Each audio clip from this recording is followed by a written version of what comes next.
Good morning, YouTube. Welcome back to the channel. This is IMAX Sports with another football video, and today I'm going over why the Los Angeles Chargers will win Super Bowl 57 this season. This is I forgot what number I'm on, but I've been doing the series for a week now where I'm going over all of the major contenders for the Super Bowl this season and some of the reasons why I think they have a legitimate chance to make or win the Super Bowl in Super Bowl 57. The Chargers last year, I was way overhyped on them. This year I think I'm a little underhyped on them, to be honest.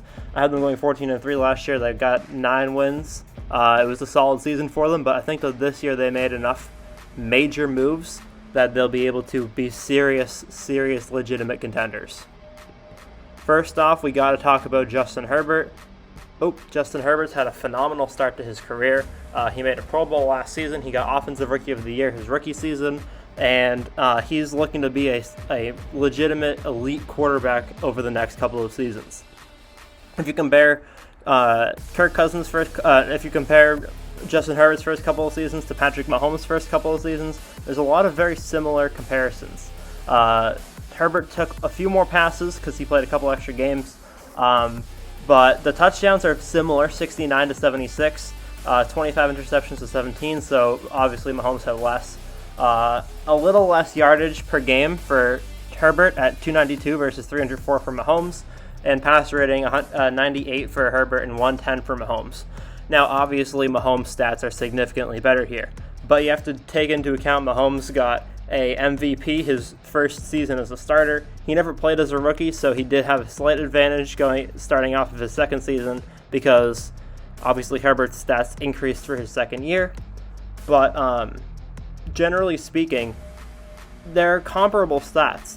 Herbert's the most comparable comparison to Mahomes through 2 seasons so far, until we see what Joe Burrow can do in his second full season. Obviously, it's not a perfect comparison, but I just thought it was interesting to look at, and obviously the Offensive Player Rookie of the Year and the Pro Bowl add a lot to Herbert's resume. I also want to talk about his weapons, because as far as the receiving core goes, he has probably the most consistent receiving core in the league. Now, obviously, it's not the best receiving core in the league. It's not all the star players like Mike Evans, Chris Godwin, Julio Jones on Tampa. But you have Keenan Allen, who's been on the team his entire career, which is close to 10 years by now, probably. You have Mike Williams, who's been on the Chargers for a long time now as well. And the two of them have both consistently been getting 1,000-yard seasons together, which is impressive to have 2 players on the same team consistently getting 1,000-yard seasons. And then you also have Gerald Everett, the tight end, who was on the Rams, who was on the Seahawks. Pretty consistent tight end. He won't give you a lot of trouble, and he'll get you the yardage you need in certain situations. It's obviously not the superstar lineup that we like to look at and ogle at, but it'll get the job done, especially for a quarterback like Justin Herbert, who hasn't made a whole lot of mistakes his first couple of seasons, even as a young quarterback. So to have those consistent players to go to is amazing. And the one player I would call a star player on the Chargers offense, other than Herbert, is Austin Eckler. Austin Eckler was a rookie in 2017, but he didn't really get his start until 2018 when Melvin Gordon got injured. Melvin Gordon was injured in 2018, so Eckler technically only started 3 games, but he really started more than that. He earned the starting. He was the second string, and he earned the starting job while Melvin Gordon was on his injury. He had 958 scrimmage yards and 6 touchdowns that season, but towards the end of the season, he was getting a lot of fantasy points, and he was getting a lot of recognition around the league. 2019, Melvin Gordon was shipped off to the Broncos, and Austin Eckler went off. He had 1,550 yards and 11 touchdowns in 16 games. That's almost 100 total yards a game. Obviously, not all rushing, a lot of rushing, a lot of receiving, because he is a dual back. He catches the ball a lot too. And he had 11 rushing, receiving touchdowns as well. And his yards per touch is higher than a lot of other running backs too, because of how much he catches the football.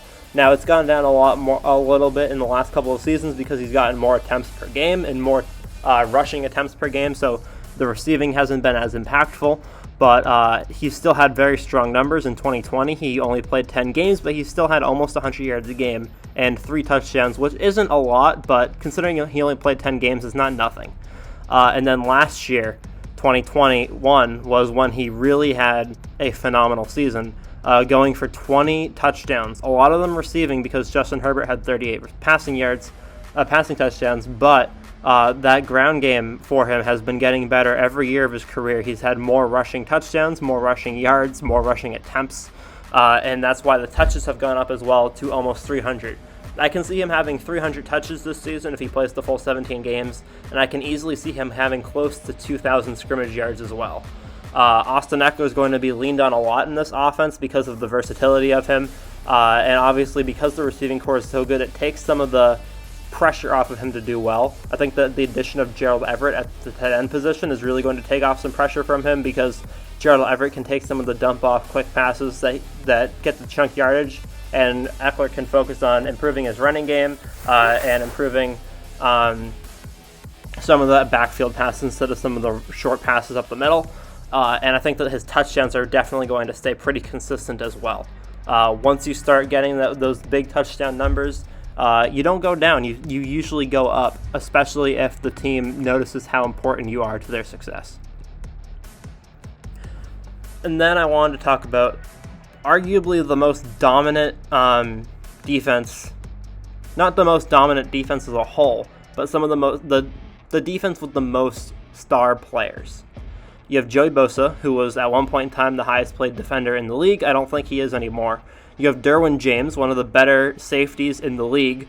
You have Khalil Mack at linebacker, who has been a phenomenal player since he began and is arguably going to be a Hall of Famer by the end of his career. All of these players, mainly Khalil Mack and Joey Bosa, are looking at potentially being Hall of Famers. And then J.C. Jackson has a very strong start. The last couple, he's had 28 interceptions in his first 4 seasons. He had 2 Pro Bowl worthy seasons, although he only got 1 Pro Bowl, and he got second team All-Pro last year, even though he deserved first. They have a star player at every position. They have a star player on the line. They have a star player in the middle at a linebacker position. They have a star player as a safety and a star player as a cornerback. And having that quadruple threat of Pro Bowlers and All-Pros and just players that can get the job done at their position is amazing. They haven't all played together, obviously, because Khalil Mack and J.C. Jackson were both additions this season, but this defense was decent last year without them, and with J.C. Jackson in the backfield and Khalil Mack putting pressure on the quarterback, I can see with Khalil Mack and Joey Bosa putting pressure on the quarterback, I can see J.C. Jackson getting another 10 interception season if the quarterbacks are under pressure a lot and he's free to do what he wants. I think that this defense will really take a lot of pressure off of Justin Herbert to make some maybe questionable throws that he won't need to do anymore. It'll help him be a more conservative player because he won't need to gunsling the whole time to win the games. And I think that taking some pressure off of Justin Herbert will help him develop into a better quarterback. And I think that this season will be great for the Chargers. So, hope you guys enjoyed. Leave a like if you did. Subscribe if you're new to the channel. And I'll see you guys all tomorrow for the next video in the series. Peace.